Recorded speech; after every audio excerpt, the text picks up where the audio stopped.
Hi friends. आज मैं आपको एक हेल्दी लाइफस्टाइल के बारे में बताऊंगा कि कैसे आप एक हेल्दी लाइफस्टाइल को फॉलो करके आप भी हेल्दी हो सकते हो बिना कुछ ज़्यादा मेहनत किए। तो इसकी पहली शर्त ये है कि कंसिस्टेंसी इज़ द की। यानी आप सबसे पहले छोटी छोटी अच्छी आदतों को बनाओ और फिर उनको फॉलो करो एक बहुत ही लंबे समय तक। फिर उसके बाद तो वो खुद ही आपकी आदतों में शामिल हो जाएगी। आपकी दिनचर्या में आपको पता भी नहीं चलेगा कि कब आप उन आदतों के आदी हो गए हैं। तो ऐसी छोटी छोटी तमाम आदतों को अपनाने के बाद आप भी एक स्वस्थ जीवन जी सकते हैं। तो मैं आज कुछ ऐसी ही तमाम छोटी छोटी आदतों के बारे में बात करूँगा जो मैंने अपने 10 साल 20 साल के अनुभव से सीखी हैं। सबसे पहली बात ये है कि आपको आपको इंटरमीडिएट फास्टिंग करनी चाहिए। इंटरमीडिएट फास्टिंग में क्या होता है कि आप 12 घंटे तक कुछ नहीं खाएंगे और जो बचे हुए 12 घंटे हैं उसमें आप सिर्फ 3 बार ही मील लेंगे। जैसे आपने शाम को 7 बजे खाना खाया, उसके बाद नेक्स्ट डे आप सुबह 7 बजे ही खाना खाएंगे, उससे पहले नहीं खाएंगे, ठीक है। और उसके बाद आप सिर्फ बचे हुए 12 घंटों में 3 मील लेंगे, 3 3 घंटे के अंतराल पे। तो इसके पीछे रीज़न ये है कि बॉडी में दो दो टाइप की प्रोसेसिंग होती रहती है। एक एनाबॉलिक है, एक कैटाबॉलिक है। और ज़्यादा डीप में नहीं जाऊंगा क्योंकि ये वीडियो बहुत ही नॉर्मल लोगों के लिए है। तो एनाबॉलिक में क्या होता है कि बॉडी आपकी मसल्स बनाती है और कैटाबॉलिक में बॉडी आपकी जो फैट होता है उसको कट करती है। तो कहने का मतलब ये, अगर आप हमेशा खाते ही रहोगे तो आपकी बॉडी एनाबॉलिक मोड में ज़्यादा रहेगी और कैटाबॉलिक में कम आएगी, और कैटाबॉलिक में नहीं आएगी तो फिर आपका जो एक्स्ट्रा फैट है वो कट नहीं हो पाएगा। तो सबसे पहले हम हम ये करेंगे कि मान लो अगर आपने 8 बजे खाना खाया तो आपको नेक्स्ट डे 8 बजे से पहले नहीं खाना है। 7 बजे खाया है तो 7 बजे से पहले। तो आप माइंड में एक बात याद रखना कि मुझे 12 घंटे का ब्रेक तो लेना ही लेना है, ठीक है। और उसके बाद जो 3 आपकी डाइट होंगी, ब्रेकफास्ट, लंच और डिनर, तो उसमें भी आप कोशिश करिए कि आप ज़्यादा से ज़्यादा हाई क्वालिटी प्रोटीन और हाई क्वालिटी फैट लें और कार्बोहाइड्रेट कम से कम लें। कम से कम मतलब इतना लो कि आप उसको डाइजेस्ट कर सको। अपने उसको बॉडी को वर्क करने के लिए एनर्जी की ज़रूरत होती है, ठीक है। तो प्रोटीन सबसे चीपली अवेलेबल एनर्जी सोर्स माना गया है। चीपली ये है क्योंकि ये बहुत सस्ता होता है और इसमें एनर्जी भी बहुत ज़्यादा होती है और इजीली भी अवेलेबल है। जैसे कार्बोहाइड्रेट में राइस है, रोटियां हैं, तो ये एक बेसिक सोर्स है। तो आप अगर बहुत ज़्यादा कार्बोहाइड्रेट लोगे तो उसमें क्या होता है कि बॉडी का ऐसा मैकेनिज़्म है कि बहुत ज़्यादा कार्बोहाइड्रेट खाने पर बॉडी जो एनर्जी, मान लो आपने बहुत ज़्यादा कार्बोहाइड्रेट ले लिया, अब आप उतनी एनर्जी को यूज़ नहीं कर रहे हो तो वो स्टोर हो जाती है। इट्स लाइक जैसे घर में इन्वर्टर होता है ना, कि लाइट आई जा रही है और आपकी इन्वर्टर भी है, उसको इन्वर्टर भी बैटरी में बहुत सारी पावर इकट्ठी कर लेता है। तो समय आने पर जब लाइट चली जाती है तो हम इन्वर्टर से बैटरी से अपना पावर लेते हैं। लेकिन आप सपोज करके देखिए कि आपके घर में लाइट जाए ही ना और आपका जो इन्वर्टर है वो बैटरी इकट्ठा करता जाए। अब होता क्या है कि एक बैटरी की एक कैपेसिटी होती है कि अच्छा चलो मैंने इतनी इसमें पावर स्टोर कर ली, लेकिन इससे ज़्यादा मैं नहीं कर पाऊँगी। तो जैसे कुछ लोग दो बैटरी वाला इन्वर्टर भी ले लेते हैं घर में। तो आप इमेजिन करिए कि आपकी बॉडी में एक ऐसी कैपेबिलिटी है कि ये अनलिमिटेड पावर स्टोर कर लेती है। ठीक है। अब जैसे जो लोग मोटे होते हैं या उनका बहुत सारा पेट निकल आता है, तो वो एक एनर्जी होती है कि वो बहुत सारी फैट, बेसिकली क्या होता है कि एक मतलब वो एनर्जी ही होती है, वो उसको बॉडी स्टोर कर लेती है। अब स्टोर करेगी तो ऑब्वियसली वो दिखेगा। तो जो फैट होता है वो एक स्टोर्ड फॉर्म एनर्जी होती है। ठीक है, आप इसको ऐसे देखिए। तो अगर आप बहुत सारा कार्ब खाएंगे, आप कुछ एक्सरसाइज नहीं करेंगे, आपका लाइफस्टाइल ऐसा है कि आप सारा दिन बैठे रहते हैं या लेटे रहते हैं, लेकिन मन तो करता है खाने का, तो लोग खाए जा रहे हैं और उसको कंज्यूम कर नहीं पा रहे, तो उसमें क्या होता है कि फिर आपको मतलब मोटापा आ जाता है। तो उसके लिए हम ये करेंगे कि हम उतनी ही एनर्जी लेंगे जितने की हमें ज़रूरत है।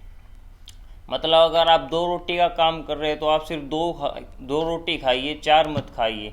अब भूख तो लगेगी 4 रोटी, क्योंकि आदत है 4 रोटी खाने की हमेशा। तो उसमें आप ज़्यादा से ज़्यादा अपना फैट को इन्वॉल्व करिए अपनी डाइट में, और प्रोटीन को इन्वॉल्व करिए, फाइबर्स को इन्वॉल्व करिए। तो अगर इसको मैं और सिंपल लैंग्वेज में बताऊं तो फाइबर्स में ऐसा है जैसे आप सलाद ले सकते हैं। ठीक है। और गुड क्वालिटी फैट्स में जैसे घी हो सकता है, इतना गुड क्वालिटी नहीं है लेकिन फिर भी गुड क्वालिटी ही माना जाएगा। ओके। बट जैसे मोनोसैचुरेटेड फैट है, अनसैचुरेटेड फैट है, ओके, पॉली अनसैचुरेटेड फैट है, तो आप ये फैट्स ले सकते हैं। एग योक्स एक बहुत गुड क्वालिटी फैट होता है। ठीक है। तो उसके बाद आप प्रोटीन लिए। प्रॉब्लम ये होती है कि लोग खाना खाते हैं लेकिन वो उसको उस पर्सपेक्टिव में नहीं देखते कि हम कितना फैट खा रहे हैं, कितना प्रोटीन खा रहे हैं, कितना फाइबर ले रहे हैं, कितना कार्बोहाइड्रेट ले रहे हैं, हमारी एक्चुअल रिक्वायरमेंट क्या है।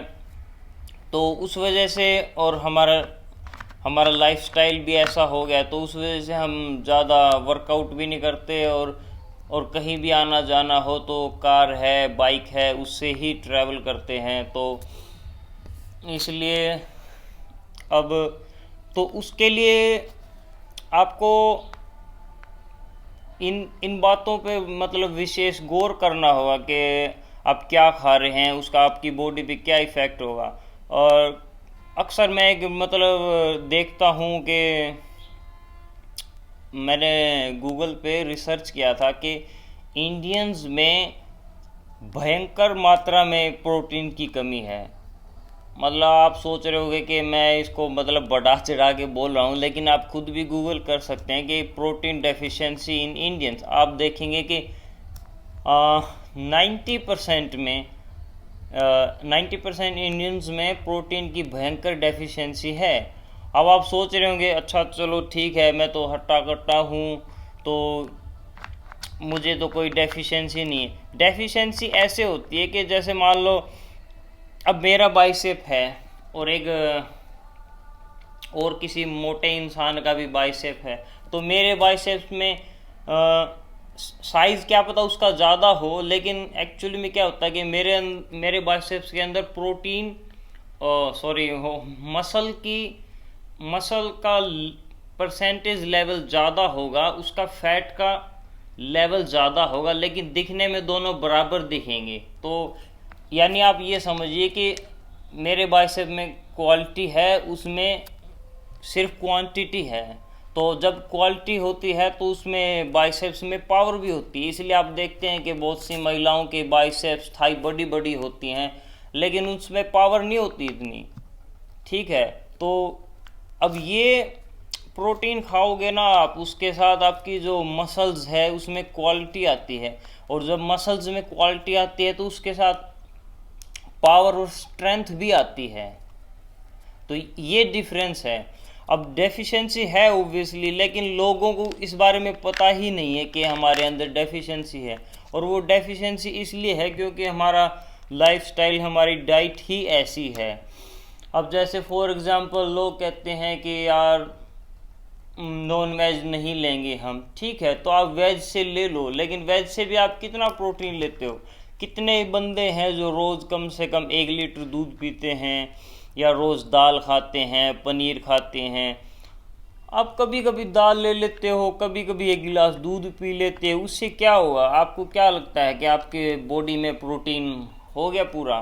बिल्कुल भी नहीं होता पूरा। वो बस ऐसा है कि बॉडी का मैकेनिज्म ही ऐसा है, अगर आप उसको कम से कम प्रोटीन भी दोगे ना तो वो उसमें भी सरवाइव कर लेगी। लेकिन इसका एग्जांपल मैं देता हूँ आपको। जैसे अगर आप लोगों ने कभी किसी जो फेमाइन होता है, यानी कहीं बहुत ज़्यादा भूखमरी हो जाती है, आपने कभी होलोकॉस्ट की फ़ोटोज़ देखी होंगी। अगर आप होलोकॉस्ट की फ़ोटोज़ देखोगे तो उसमें जो ज्यूज लोग थे उनको बहुत बहुत कम खाने को मिलता था, और वो उनसे काम भी बहुत ज़्यादा लिया जाता था।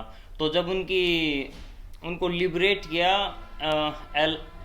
एलाइज की आर्मी ने, तो उनकी जब फ़ोटो ली गई तो वो ज़िंदा थे, लेकिन उनकी बिल्कुल भी मसल्स नहीं थी, उनका एकदम स्केलेटन दिख रहा था, उनकी हड्डियां दिख रही थी। तो बॉडी का मैकेनिज्म ऐसा है, अगर आप हफ्ते में 1 बार भी खाओगे तो भी वो सरवाइव कर लेगी। बट इसका मतलब ये तो नहीं कि आप हफ्ते में 1 बार ही खाना शुरू कर दोगे, या फिर खाए जा रहे हो। तो आपको अपनी खाने की क्वालिटी पे बहुत ज़्यादा ध्यान देना पड़ेगा, हम क्या खा रहे हैं, कैसे खा रहे हैं। तो सबसे पहले तो आप ये करिए कि आप 12 घंटे का फास्ट करिए। आप एक ऐसा मतलब धीरे धीरे लाइफस्टाइल डेवलप करिए कि मुझे तो 7 से 8 के बीच में ही खाना है, उसके बाद नेक्स्ट डे 12 घंटे से पहले नहीं खाऊंगा मैं। उसके बाद एक मॉर्निंग में आपको एक बैलेंस्ड डाइट लेनी है कि आप कोशिश करिए कि हर डाइट में आप 15 से 20 से 25 ग्राम तक आप प्रोटीन ज़रूर लें, और उसको मतलब काउंट करने की कोशिश करें कि आपने कितने ग्राम प्रोटीन लिया है और कितना फैट लिया है, और कार्बोहाइड्रेट्स को कम करें, ठीक है। और उसके बाद अब रही बात वर्कआउट की, तो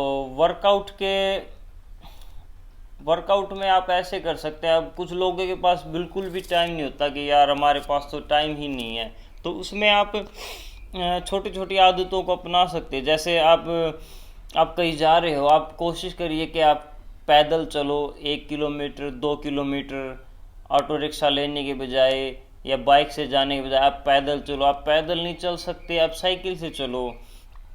साइकिल से भी नहीं चल सकते, पैदल भी नहीं चल सकते, तो आपके पास टाइम ही नहीं है, लेकिन आपको काम करना है। जैसे कुछ लोग ऑफिस में काम करते हैं सारा दिन कंप्यूटर पे, ठीक है, आपके प्रोफेशन की रिक्वायरमेंट है कि भाई मुझे तो काम करना है, पैसे कमाने हैं। अब उसमें आप ये कर सकते हो कि जो डेस्क है उसको आप एक स्टैंडिंग डेस्क ले आओ, आप खड़े होके काम करो। जितना हो सकता है दिन में 5 घंटे 6 घंटे आप खड़े होके काम करोगे, उसमें भी कुछ ना कुछ आपकी एक्सरसाइज होगी। तो छोटी छोटी बातों पे गौर करना पड़ेगा। जैसे जहाँ जाने की कहीं जल्दी ना हो तो आप पैदल जाइए बाज़ार में, ठीक है, कुछ सामान लेके आना, अपने हाथों से लेके आइए, 5-10 किलो का हो, उसमें हाथों की स्ट्रेंथ बनेगी, ठीक है। और एक इम्पोर्टेंट बात और बताना चाहूँगा कि कुछ आपने बीच में नहीं खाना। अब जैसे मान लो किसी ने लंच कर लिया, लंच के बाद थोड़ी देर घंटे बाद कहेंगे चलो चाय पी लेते हैं, स्नैक्स ले लेते हैं उसके साथ, या सॉफ्ट ड्रिंक है, या ये है। अब इसमें क्या होता है कि वो जो कैटाबॉलिज्म की जो प्रोसेस है ना, वो हैम्पर होती है। आप वो फिर कैटाबॉलिज्म की प्रोसेस को रोक दोगे, तो बार बार थोड़ी थोड़ी देर में कुछ ना कुछ मत खाओ प्लीज़। आपको भूख लगी है तो आप कंट्रोल करो ना अपने आप को, क्योंकि फिर जब खाने का टाइम होगा तो आप फिर अच्छे से खाना। अब बार बार थोड़ा थोड़ा खाते रहोगे, उससे भी फैट बढ़ेगा। आज के लिए शायद इतना काफ़ी हो गया, वीडियो भी शायद लंबा हो गया होगा। तो नेक्स्ट वीडियो में मैं थोड़ा और सिंप्लीफाई करके और टॉपिक्स लाऊंगा, ख़ास तौर पे प्रोटीन के बारे में बात करेंगे कि कौन सा प्रोटीन अच्छा रहता है और कौन सा खाना चाहिए, कैसे खाना चाहिए, वगैरह वगैरह। So that's all. Thank you so much for watching my video. Okay, bye.